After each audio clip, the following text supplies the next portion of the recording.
Iran, Israel మధ్య పరిస్థితులు చేదాటిపోయాయి. ఇరు దేశాలు బాంబుల వర్షం కురిపించుకుంటున్నాయి. తాజాగా దుబాయ్‌ని ఇరాన్ టార్గెట్ చేసింది. అది ఎలా అంటే దుబాయ్‌పై వరుసగా మిసైల్ వర్షం కురిపించింది. దీంతో వెంటనే అప్రమత్తమైన దుబాయ్ అధికారులు పర్యాటక ప్రాంతాలకు అలర్ట్ మెసేజ్ జారీ చేశారు. ముఖ్యంగా బుర్జ్ ఖలీఫా ఖాళీ చేస్తా ఉన్నారు.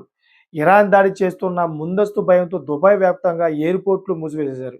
విమానాలు నిలిచిపోయాయి. ఇరాన్‌పై ఇజ్రాయెల్, అమెరికా జరిపిన దాడులు ప్రాణ నష్టంపై తొలి నివేదిక వచ్చిందన్నమాట.